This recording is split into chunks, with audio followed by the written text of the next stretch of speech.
All right, we're going to go ahead and get started. Welcome, everyone. Good afternoon, and welcome to the, let me get this right. What time is it? 2:15 p.m. Press conference. We are in New Orleans, Louisiana. And today we are going to be hearing about high energy phenomena and their origins. It is Tuesday, the 9th of January. So we've got a fantastic lineup for you in this session. My name is Susanna Kohler. I'm the press officer of the AAS, and I'm joined here by AAS Deputy Press Officer Carrie Hensley and AAS Media Fellow Ben Kates.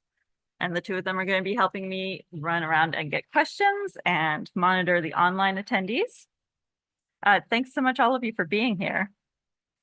So just before we get going, I'm going to ask all of you to take a moment to check your cell phones, make sure they are silenced, anything that might make noise and interrupt. So we have, let's see, we've got 3 press releases that will come out alongside these briefings, and then there will be a couple more press releases later on that will add to the press kit after the fact. Just looking back to this morning's press conferences, we had a couple of releases that went out with that. They have not yet been added to the press kit. They will be by the end of the day. And reminder that there is a press conferences Slack channel. If you're on the Slack for the meeting, it's press-conferences. And we've been putting the press releases in there, and any other conversation, you're welcome to chat amongst yourselves. You're welcome to try to connect to speakers there. Speakers, you're also welcome to join that channel in case anybody wants to find you afterwards. Okay. So just a quick update on what this looks like for anyone who hasn't been to a press conference before. I'm going to give a brief introduction to the topic and the panelists. And then each of the panelists is going to come up here and give their presentation in order, just going down the line. We won't stop in between. And we'll hold all the questions until the end, and we'll do a big joint Q&A session at that point. All of you in the room are welcome to ask questions at that point. So are the folks who are joining us online. They'll have their questions read out by Carrie or Ben. And a reminder that when you do ask questions, please identify yourself and your affiliation and who the question is for. So, yes. Can we bring up the mic volume a little bit? Thank you. Can you hear me now? Can you hear me now? What about now? Are we good? Camille wants it higher still. Can we keep going? Nope, we can't go higher. This is it. Sam says it's it. All right. So, as I said, today we are going to be talking about a variety of high energy phenomena and, in some cases, their origins. So first up, we're going to have Yuzo Ishikawa from Johns Hopkins University speaking on revealing dual quasars and their host galaxy with JWST and ALMA. Next, Fabio Pacucci from Center of Astrophysics, Harvard and Smithsonian will speak on breaking cosmic scales, JWST's discovery of unexpectedly massive black holes. Then Alexa Gordon from Northwestern University will speak on revealing the environment of the most distant fast radio burst with the Hubble Space Telescope. Amy Lien from University of Tampa will speak on Burst Chaser, unveiling the mysterious origin of gamma ray bursts with citizen science. And Aravind Valluvan from University of California, San Diego will speak on seeing our sun through a new lens, the first large catalog of hot thermal solar flares. So I'm going to go ahead and get screen sharing going, and we can get started. Come on up.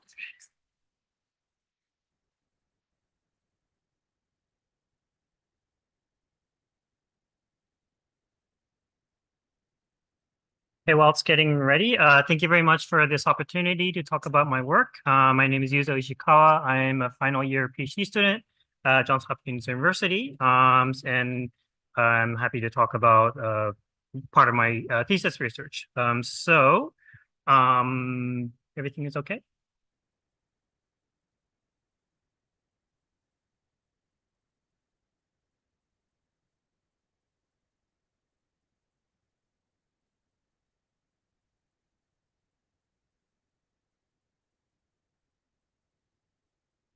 Are we good? All right. So thank you again. And my advisor is Dr. Nadia Zakomska. And I want to thank everyone else on my team. We have a big collaboration. So revealing dual quasars and their host galaxies. Quickly, quasars are basically supermassive black holes that reside at the center of galaxies that are actively accreting. So there are many questions about how they start accreting and become active. And there's a lot of questions about the relationship with their host galaxies. And one of the challenges is to really see the galaxy, because usually the quasar just outshines everything. And JWST has been phenomenal in uncovering this, and I'm going to show you a little bit about this work. And so what is a dual quasar? So this is when you have two supermassive black holes, probably on like a merger course. So we have in this scenario, we have a galaxy merger that's getting closer and closer and closer. And as it gets closest, about several kiloparsecs. So this is at distances, at galactic distances. So our sun is about 8 kiloparsecs from the center of our Milky Way. And so just imagine instead of our sun, another supermassive black hole in that kind of distance scales. And so when we have that, we call that a dual quasar. And then some other people are interested in this future evolution about the binaries and eventual mergers.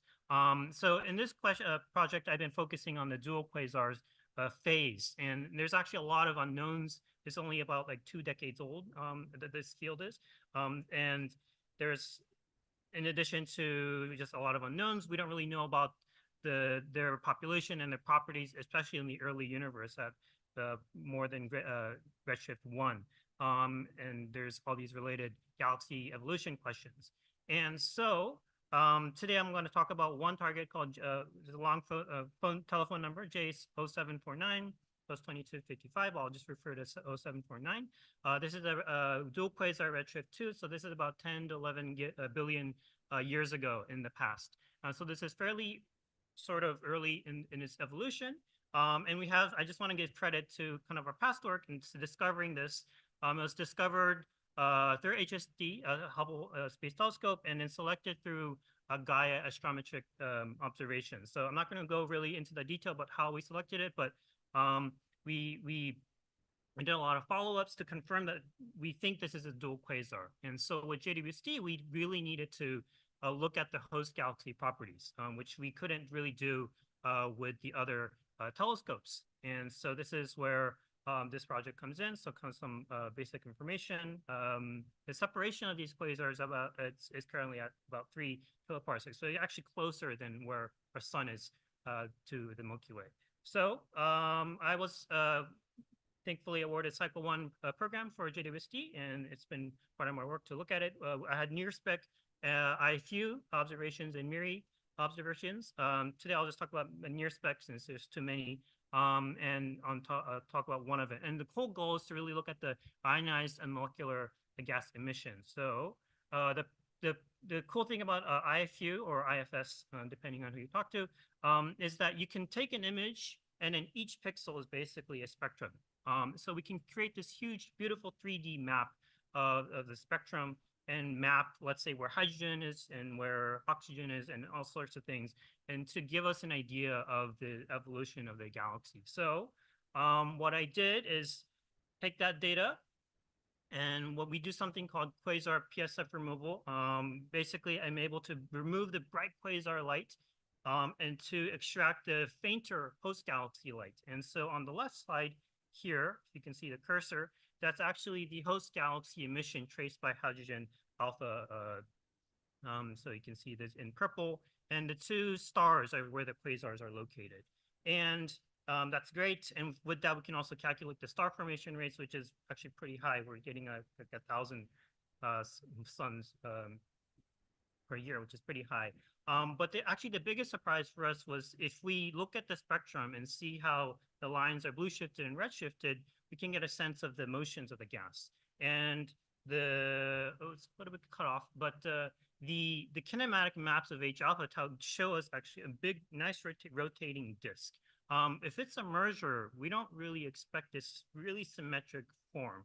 So we're now scratching our heads. Maybe this isn't a merger, or maybe it's like a weird late stage merger where we see one giant disky galaxy hosting 2 supermassive black holes, which is, I think, the first time we've ever seen it. So we have a lot of questions. And then looking at the quasars, it's also some weirdness. We also see some weirdness. They're actually very similar in their spectral properties, but there are some differences. So we're pretty sure they're not lenses. Similar black hole masses, there are some velocity shifts, so we know they're kinematically different.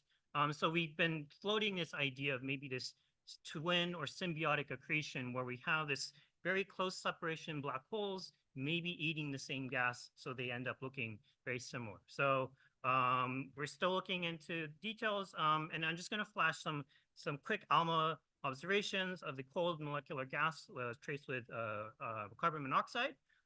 Still work in progress, but it's very bright. We think it's a big reservoir of star formation. So maybe not a merger, we're not sure. But it's been very interesting. So hopefully we can keep on working on this, and maybe we can think about the formation scenarios of dual quasars and maybe black holes and the relationship with the galaxy. So I just want to give my quick summary. Varstometry, I'm kind of showing it right now, but the selection method, we think it's pretty robust in finding these interesting targets. And with JWST and now with ALMA, we've been able to probe this interesting and actually a very unique system, a dual quasar. So thank you very much, and happy to take questions at the end.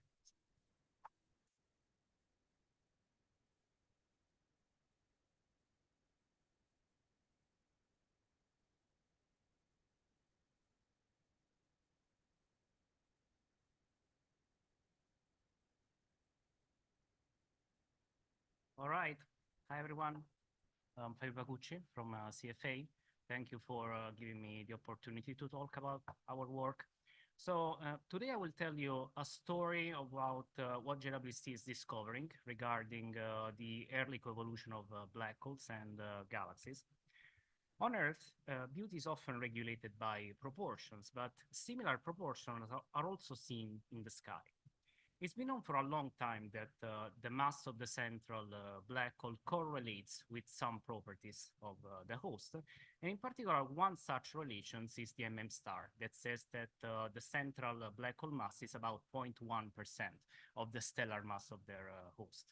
Now, this is not always the case, and many recent JWST observations are discovering high redshift black holes that are very overmassive with respect to the stellar mass of their host. So their black holes are not 0.1%, they are more like 1%, 10%, or even higher.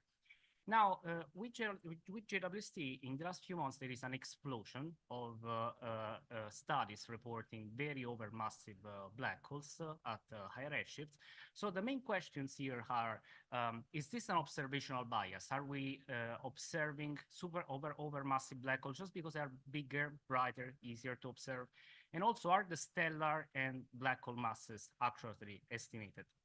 So first of all, why are we noticing this now in the high redshift universe? Well, more than 700 years ago, Dante and Virgil came out of the Inferno in the Divine Comedy saying that they could see once more the stars. And this is, to some extent, very similar to what is happening with JWST now, which is observing smaller supermassive black hole in the very high redshift universe. These black holes do not outshine the host galaxy, so we can see and measure the stars once again. So a few months ago, we came out with a study that executed an accurate statistical analysis of the star relation between redshift 4 and 7. We considered observational biases and predict JWST observability of high redshift black holes. This is the dataset that we used, 21 galaxies between redshift 4 and 7 with black hole mass estimates with the H alpha, and also the stellar mass is available. You can see the sources here. And also here in blue, you can see the local star relation. Now, what we find is that the high redshift star relation, which is shown in red here, is very different from the local one. In particular, the high redshift relation indicates black holes that are very overmassive, 100 times overmassive with respect to their local counterpart. We also performed a statistical test and concluded that at every stellar mass, for example, this one, the two relations are statistically incompatible with each other at more than 3 sigma. So they do describe different statistical populations. In another more artistic perspective, the same supermassive black hole is contained in a much smaller galaxy in the redshift universe, as you can see in this beautiful illustration by Melissa Weiss. Now, after this paper came out, several other studies, at least 5, reported very overmassive black hole at even higher redshift. So I made an updated plot, and you can see that also the new galaxies, the new black holes, especially in the high mass n here, they also very well described by the high redshift relation. Now, what are some of the implications that we discussed in the study? Well, JWST strengths reside not only in expanding the redshift horizon, so observing farther and farther away black hole, but also observing a smaller, numerous population of smaller black holes. So in these plots, we show the expected surface density, so how many black holes there are per square degree, let's say, with a mass lighter than the smallest supermassive black hole detected so far at this redshift, about 3 million solar masses, calculated assuming the local relation and the high redshift relation. And in particular, our inferred redshift here relation yields a higher value of black holes with a small mass compared to the local relation. And in particular, we predict boosting factors of 5 at redshift 4 and 18 at redshift 6. So it's even higher at higher redshift. We have yet to detect these sources because they may be inactive, suggesting duty cycles between 1 and 10. The host outshines the central supermassive black hole, or the central supermassive black hole is obscured and not immediately recognizable by line diagnostics. So why is this important? This discovery helps us to constrain the properties of black hole seeds. So seeds are the first population of black holes formed around redshift 20 to 30, which eventually evolved into the giant black holes that we observe in the nearby universe. So many studies suggest that if seeds formed heavy, then in the distant universe, the ratio between stellar mass and black hole mass should be close to unity, while this ratio would eventually increase to the familiar 1000 to 1 in the nearby universe. So this seems to be what JWST is showing us. I'll leave you just with a broader view of what JWST is discovering in the realm of black holes. In particular, here you see a pictorial representation of the black hole horizon, defined as the farthest black hole of a given mass that JWST can observe. So the blue points here are the overmassive black holes that we investigated. GNZ11 is the farthest spectroscopically confirmed black hole to date. And this figure also shows a representation of the mass redshift distribution of heavy and light seeds. And as you can see, these overmassive black holes can easily be formed as the accretion from light seeding. So JWST is really allowing us to reach farther in redshift and lower in mass than ever before. So to summarize and conclude, I will leave you just a few seconds to watch this animation that we prepared for the occasion that summarizes the work.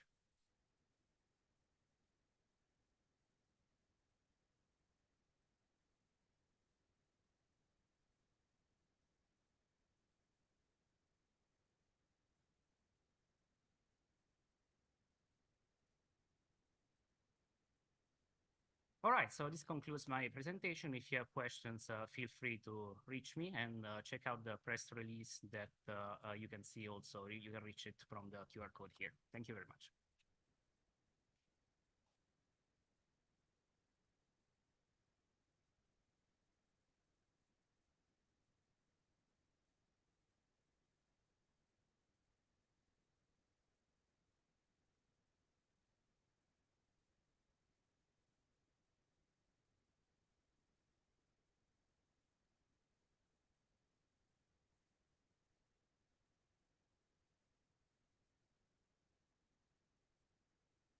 All right. Hi, everyone. My name is Alexa Gordon. I am a fourth-year PhD candidate at Northwestern University, and today I'm happy to present my work on revealing the environment of the most distant fast radio burst with the Hubble Space Telescope. So note this work is done in part with the CRAFT and F4 collaborations. It really was a team project, not just all me. Okay. does not want to. Okay, we'll just do it that way instead. Okay, so what are fast radio bursts? So FRBs are a relatively new class of astronomical transients. We have detected thousands of FRBs to date, but we don't know a lot of information about them. So it's a very exciting young field. So the FRB that I'm presenting today, its name is 2022-0610A, was the furthest FRB we've detected to date at a redshift of 1. This corresponds to a time when the universe is about 5 billion years old. Interestingly, it's also the most energetic FRB we've ever discovered, a factor of 4 brighter than the previous record holder. So of the thousands of FRBs, we've been able to localize a small subset, about 50 of them, to the host galaxies that they live in. And with that, we're able to determine a lot more information. We have the context of the environment to try and figure out what is causing these FRBs. And 220610A is an example of one of these that we were able to get localized to its host galaxy. So when we obtained imaging of the host galaxy with a very large telescope, it was a little bit strange. So as you can see here, we obtained a couple different filters of imaging, and we weren't really sure if this was one sort of irregular amorphous galaxy or potentially 3 galaxies merging, which we've sort of denoted as A, B, and C here.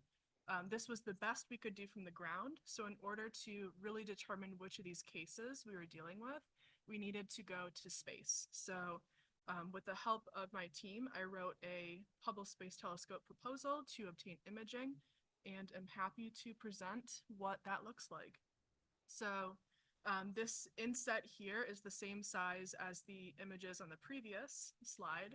So it's not 1 or 3 galaxies, but 7, which was just absolutely astounding when I first saw these images.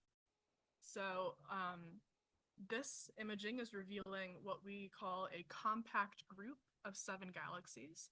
If you were to draw a circle around all 7, it would be the same size as our own Milky Way. So 7 galaxies all packed in to that same size.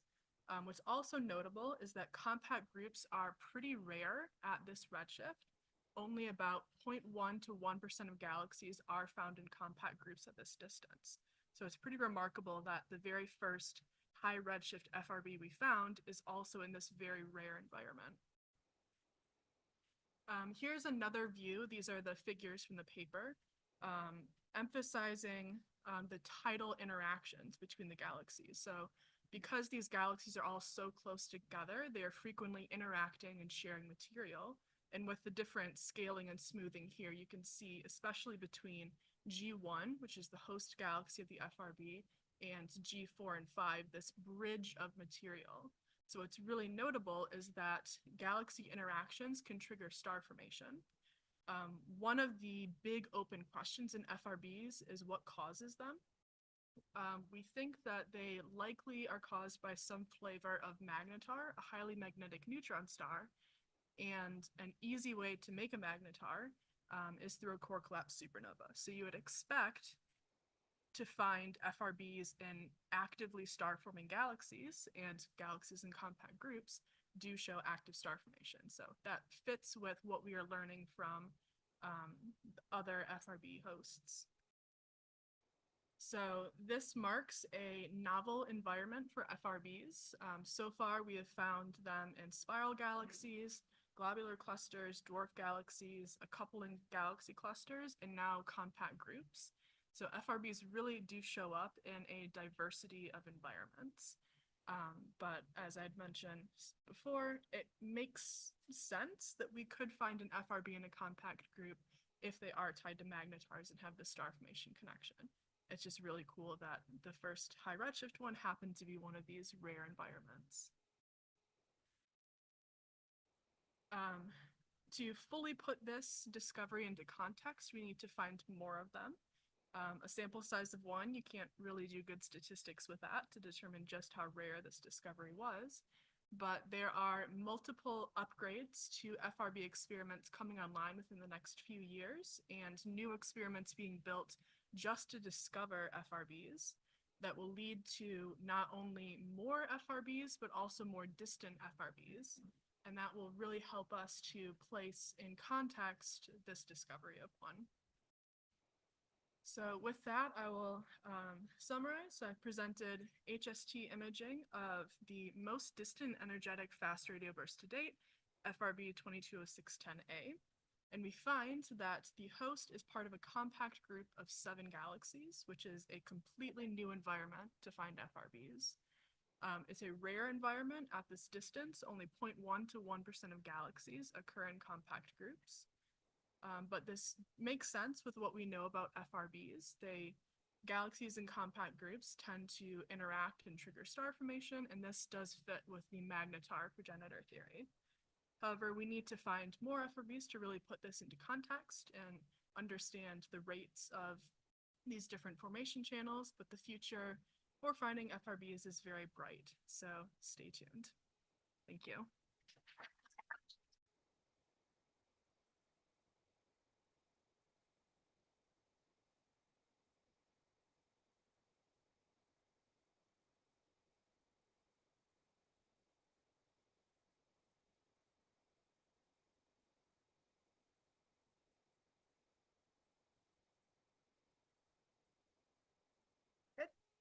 Okay, good afternoon, everyone.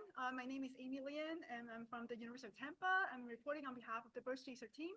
And so thank you very much for the opportunity today for us to tell you a little bit more about Burst Chaser, which is a project that involves volunteers to help us solve the mysterious origins of gamma ray bursts. So now we're going to switch gear a little bit from the radio burst, but also a kind of burst by gamma rays. So gamma rays are one of the most powerful explosions in the universe. But don't worry, they won't blind your eyes because most of the emission come in the form of gamma rays, which your eyes cannot see, and it's also blocked by the Earth atmosphere. However, if your eyes could see gamma rays, like some space telescope, it will look like the whole sky will look like the left figure here shown on the plot. And that very bright spot on the top of the figure is a gamma ray burst. So as you can see in that very short moment when the gamma ray burst happened, it can outshine the entire gamma ray skies. So the gamma ray burst data that were used in this project come from a multi-wavelength space telescope called SWIFT. So SWIFT has been observing the entire universe for about 19 years and has been detected over 1,600 gamma ray bursts. And because gamma ray bursts are extremely bright, so these kind of space telescope can literally see them across the entire universe. So gamma ray bursts can really act as beacon that help astronomers to see what's happening in the universe. So to give you some example, now let's travel to the closest gamma ray burst that's ever detected by this kind of space telescope.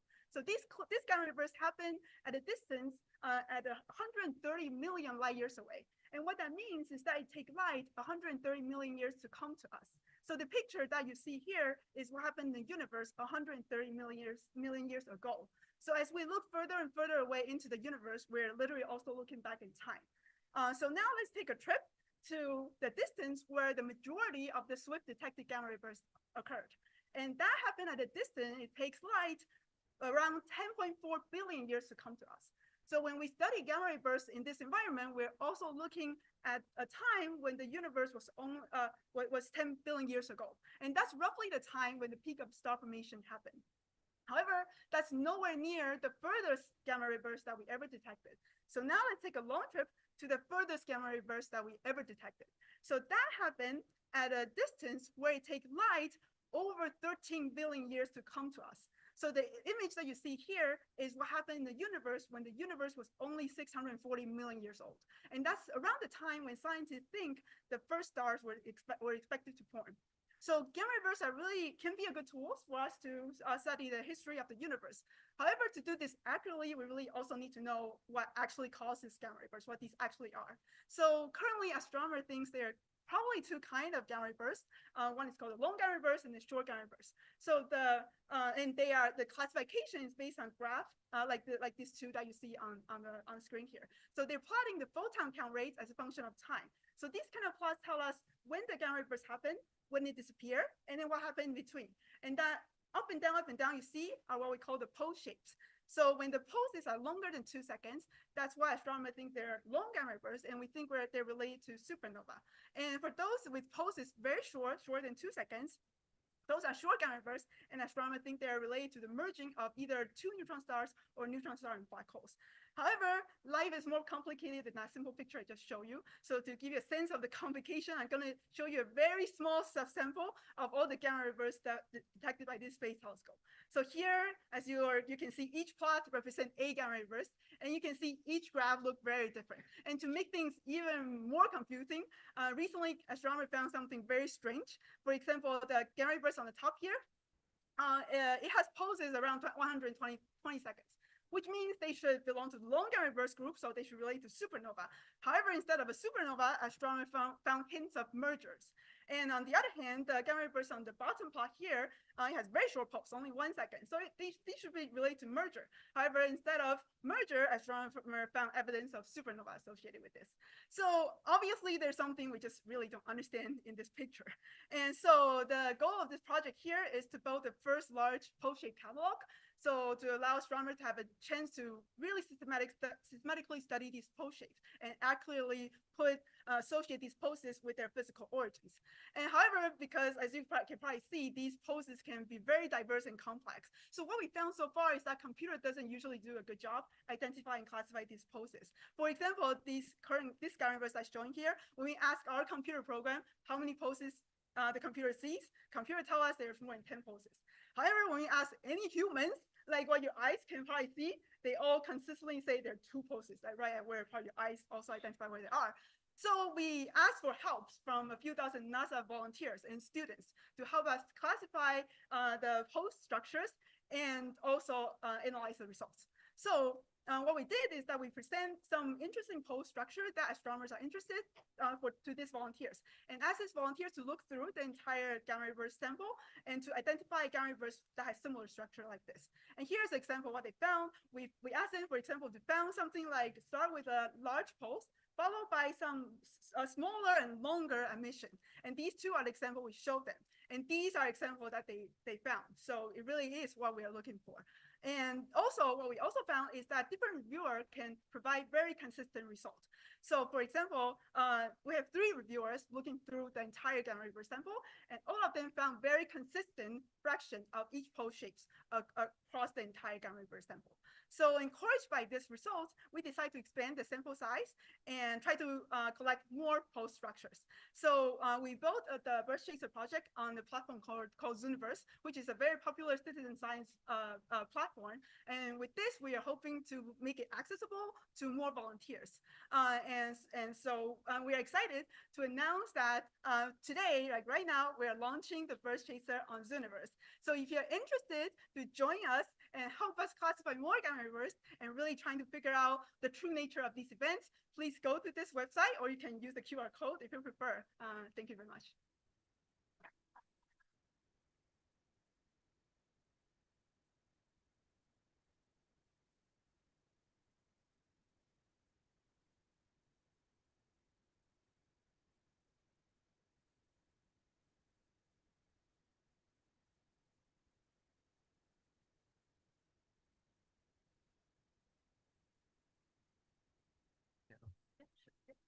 Hi.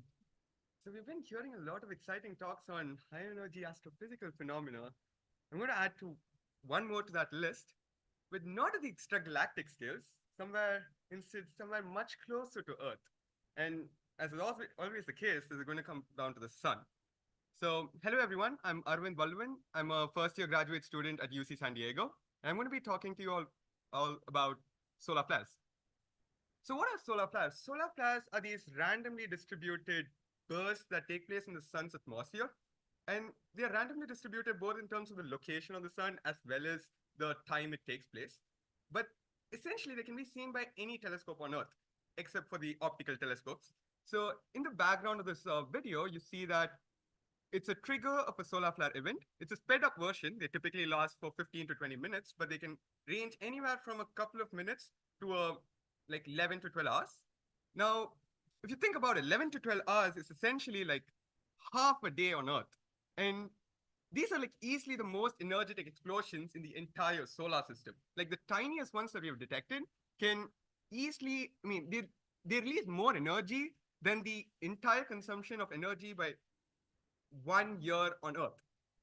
So As such, these are pretty powerful explosions, and it's pretty important that we learn to detect and eventually predict them. So how do we detect them? So solar flares are usually associated with like very hot temperature plasma in the sun. So as such, they are brightest in the X-ray regime. But if we step down a bit and look at the sun in ultraviolet, this is what it would look like. It's a ball of glowing matter with all these bright spots, which correlate with all the solar flaring activity taking place. If we had X-ray vision, this is what it would look like. It will provide you a much stronger contrast. It will tell you that these are the spots where the solar flares are happening. However, we are currently limited by technology and we cannot image the sun in X-ray. What we can do is encapsulate the entire sun down to 1 pixel and view it as a blob of varying intensity. So every spike that you see on this light curve is essentially a solar flare. Right. So we have a basic understanding of how solar flares happen. Essentially, magnetic reconnection takes place around the sun, which generates strong electric fields, which accelerate electrons from the lower layers of the atmosphere to the higher layers of the atmosphere, where they collide with the dense plasma, thereby depositing all their energy and heating up this plasma. And eventually, all this accumulated energy has to thermally dissipate away in a process we call cooling. So the heating process is characterized by this parameter sigma, and the cooling process is characterized by this parameter tau star. Now, the very first thing you might notice is that the heating process is much shorter than the cooling process. So it's essentially much quicker, right? Because the magnetic reconnection process that takes place is like the snap of a whip. It's a pretty fast process. And the curve itself, the curve in red shows the intensity as the flare progresses to time, with the area under the curve talking about the energy that is being pushed through.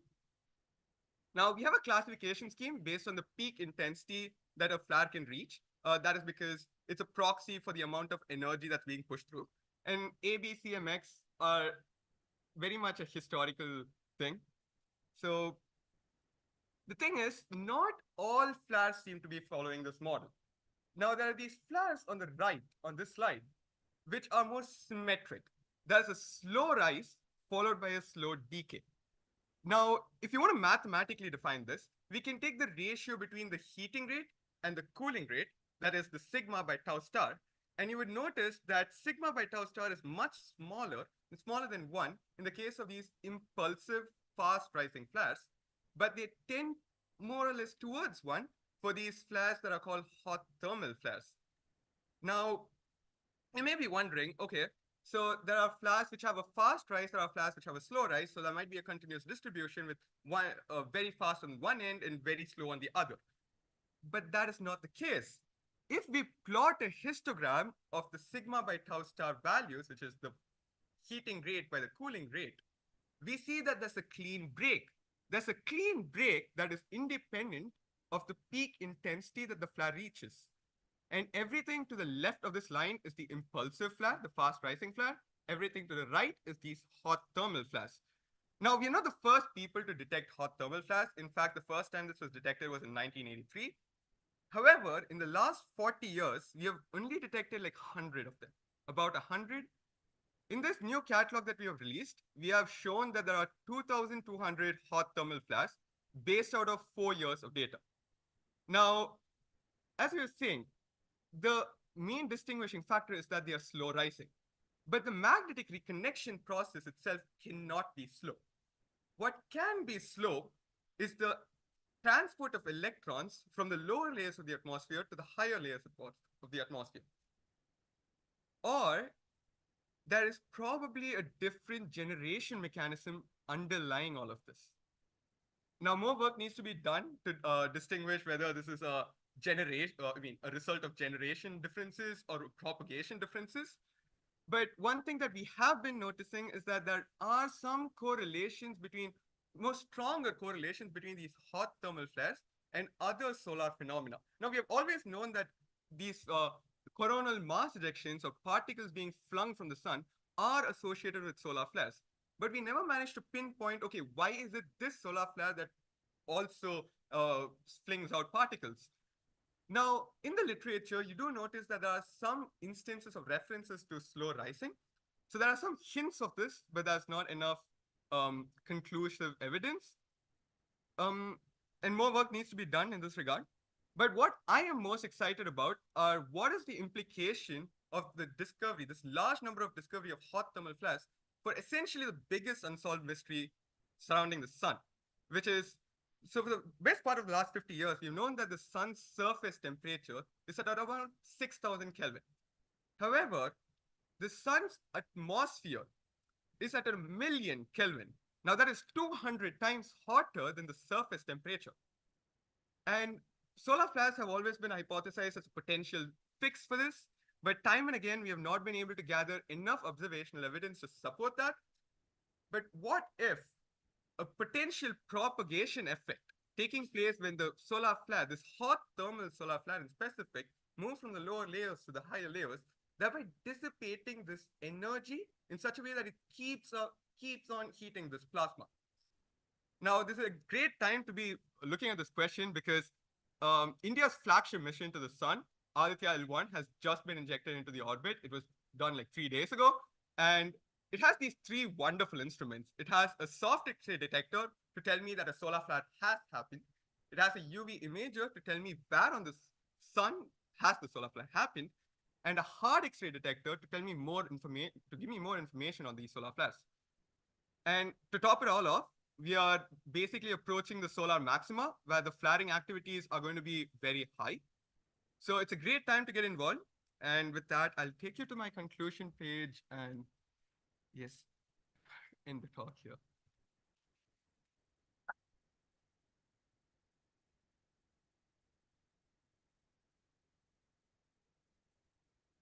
Thank you so much, all of you. We are now going to go ahead and move into our Q&A session. So just a reminder, go ahead and raise your hand if you have a question. And when the mic comes to you, please identify yourself and your affiliation and who the question is for. Hi, my name is Adam Mann. I'm with Science News, and my question is for Alexa. You mentioned the magnetar hypothesis, I guess, is one possible explanation for this, but I guess I'm wondering, like, how much does this advance that? Like, does this make this much more likely? Are there still lots of other possibilities? Yes, that's a really great question. So this is adding 1 data point to our entire sample. So while it definitely does support the magnetar theory, we do still need more statistics to be able to really claim that we believe all FRBs come from magnetars, but it definitely supports the idea that this one could be coming from. Just as a follow-up, like what would be the mechanism that this merger would create a magnetar, I guess? Yeah. Yes, that's a great question. So we think that there has to be multiple formation channels for magnetars to explain what we are seeing with FRBs. So while the majority are coming from star-forming galaxies, such as this one, that would support a prompt formation channel. So for example, a core collapse supernova leading to a magnetar that eventually gives off an FRB. There are some cases we've observed that would likely need a more delayed channel, such as the FRB we found in a globular cluster.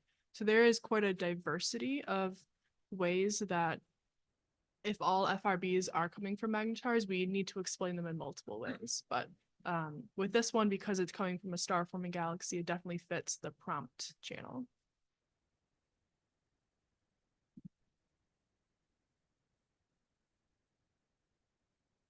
Hi, Clara Moskowitz with Scientific American.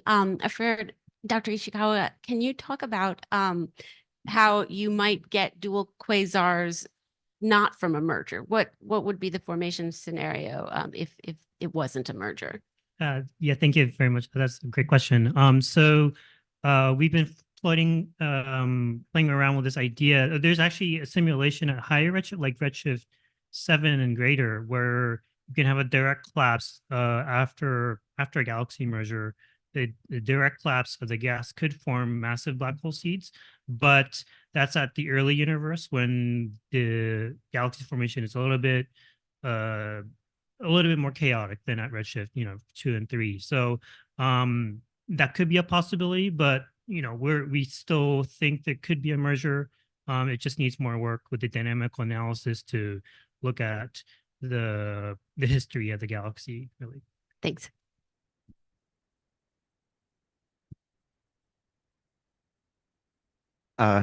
Corey Powell, reporting for IEEE Spectrum. This is a question for Fabio Pacucci. I'd like to, if you could walk me a little more through the interpretation of what the significance of these overmassive black holes. It seems like you now have two different questions. You have the question of how the black hole gets so massive, and then how you get significant growth of the galaxy, the surrounding galaxy at later epochs. Can you talk a little bit about that? Yeah. So this is a great question and a very important one. So if the claim that these very early black holes are overmassive is confirmed by further data, I see mostly one way in which you can form like a very overmassive black hole, and then the stellar mass would grow up later on. Probably what happened is that the black hole was very overmassive. These galaxies are pretty small, and JWST, typical effective radii of these galaxies are about 150 parsec. So we are talking about a relatively small galaxy. So the ionizing radius of the central overmassive black hole is very large. So it would prevent star formation from happening. And also take into account that we're talking about redshift higher than 4 here. So the age of the universe at that point is pretty short. So the activity of these black holes, so the duty cycles of this black hole redshift significantly higher, therefore is close to unity. So if the black hole is always active, it's not allowing the gas to cool down significantly to form stars. So once the activity of the black hole decreases below unity, then you can start forming stars, and also via mergers later on, of course, in the at lower redshift. Probably what happens is the entire system progressively reaches and catches up with the local MM star relation. And also I wanted to point out very briefly that these overmassive black holes are overmassive with respect to the stellar mass of the host, not with respect to the galaxy velocity dispersion, with respect to the dynamical mass, etc. So it's just the stars that are not forming. Maybe the gas is there, but for some reasons, maybe like thermal reasons, they're just not forming stars.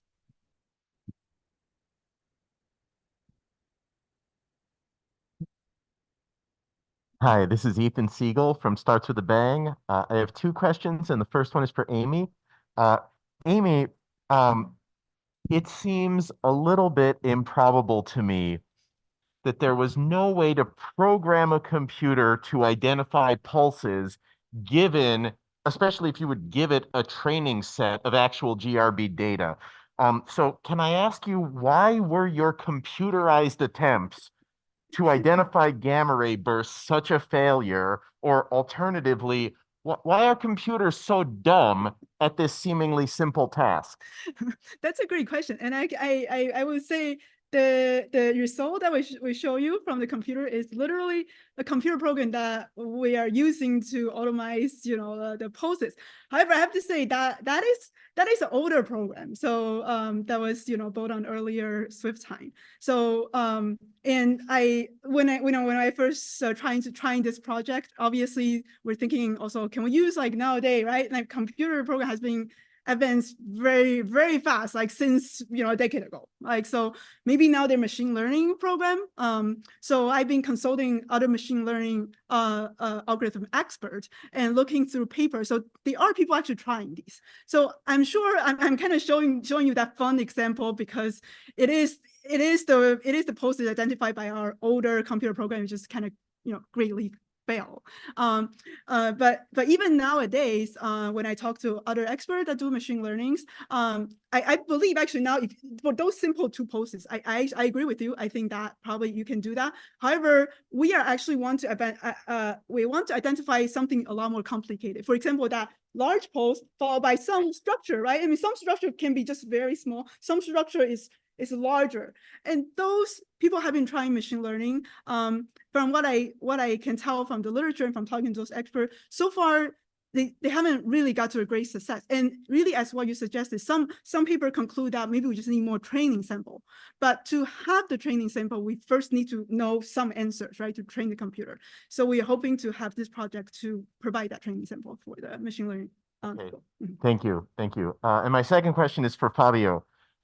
Fabio, you did a really good job of showing that within the limits of what JWST can observe, there are definitely overmassive black holes compared to stellar mass in the early universe compared to the relation we see at late times. However, it looked like you also showed that if you had more normal ratios in a system with such a low mass black hole in there, JWST wouldn't be able to identify it. Yes. So I wanted to ask, is it possible that there really are two populations of supermassive black hole out there, the one formed from the heavy seeds, the one formed by the light seeds, and you can only see at high redshifts the ones that were formed by the heavy seeds? Is this a possible observational bias? Okay, so this is a great question, of course, and as I pointed out at the beginning, it's very important in this kind of work to take into account observational bias. The observational bias that you're talking about is the lower bias. It's easier to observe overmassive black holes. So if what we found in the paper, in the study, it's a pretty accurate statistical analysis, is that if the population of sources is unimodal, so you have a single population of sources, okay, then it's really not possible, assuming that the stellar masses and the black hole masses are accurately estimated, so with typical uncertainties of a factor 5 approximately. So it's really not possible to have this distribution of sources that we are observing starting from the local relation. We did like a very dumb experiment. We started from the local relation. We generated groups of 21 sources, like in numbers equal to the actual number that we studied, and we took into account like observational limits, so the minimum mass with which you can observe a black hole at a given redshift, and we ran the code 1 billion times of 21 groups, and we were trying to count the number of times we could reproduce a group of 21 sources falling into a polygon that encircles the ones that we actually observed. And not a single one of a billion times would fall there.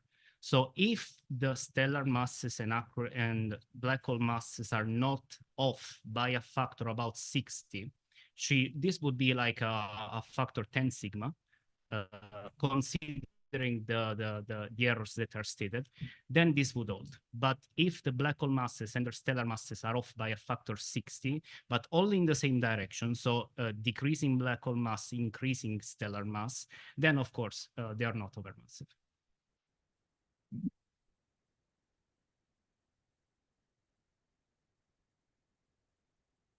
This one is from Bill Waller of the Galactic Inquirer for Fabio. What is the relation between the growing seed black hole and the growing host galaxy at high redshift? The growing what? And the growing what? The growing seed black hole and the growing host galaxy at high redshift. What is the relation? Okay, so it's hard to say from this data. From this data, what we can just say is that the black holes are overmassive with respect to the stellar mass, okay? I typically think of an example. I was talking with someone a couple of days ago about how to represent this thing, why the stellar mass and the black hole mass are growing in such a different way. And I was making the example of imagine a city, okay? Imagine that galaxy is a city, and the host halo, so the dark matter halo is like the metropolitan area, okay? So typically, there are some properties of the city, like, the infrastructure or the economic environment, etc., that are linked to the metropolitan area. So they are linked to the dark matter halo, okay? But the dark matter halo doesn't need to necessarily be linked to the stellar mass, okay? So in a city, you can have a lot of population, a lot of people, but also it can be pretty deserted if there are not other environments like economic input, etc., that spurs the presence of population. So the fact that you have a large halo kind of imply that there are some properties that fall with that, like the dynamical mass and the sigma, but doesn't need to be also a growth of the stellar population.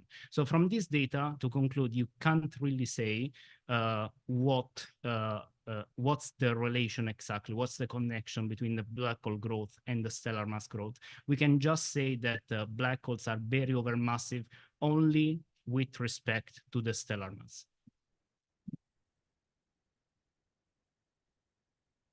Have any other questions in the room?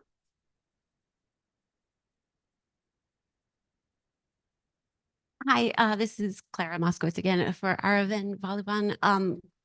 So at the beginning of your talk, I think you said that solar flares are kind of randomly distributed around the sun, which makes me wonder, what are the real prospects of being able to predict them?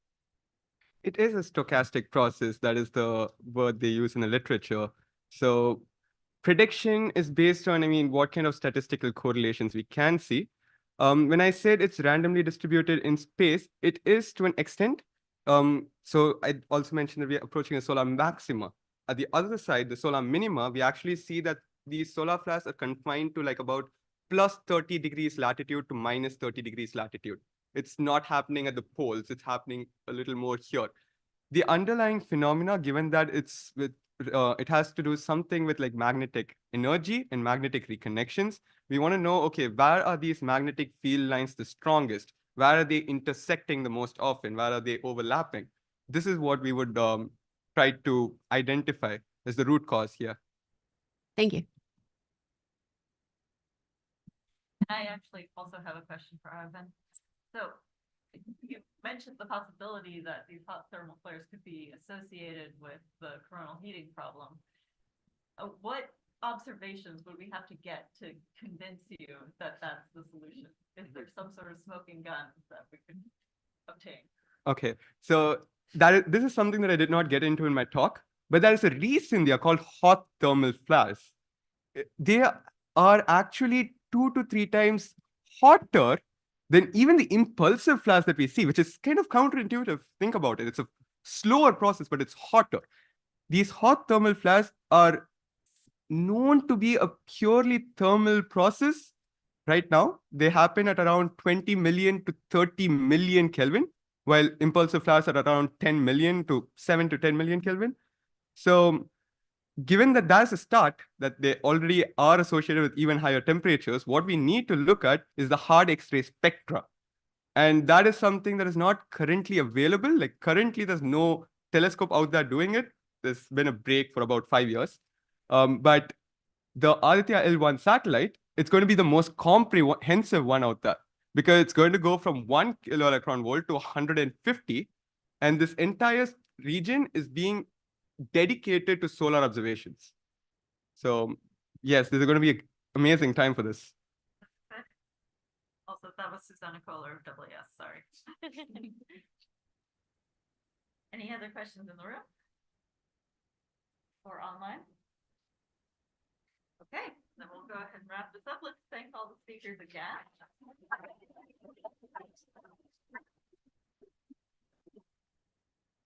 Thank you so much to your public information officers for their help in preparing for this and putting out press releases. Thanks to all of you here, and I hope that you will all come back and join us tomorrow morning at 10:15 for Supernova and Stars event.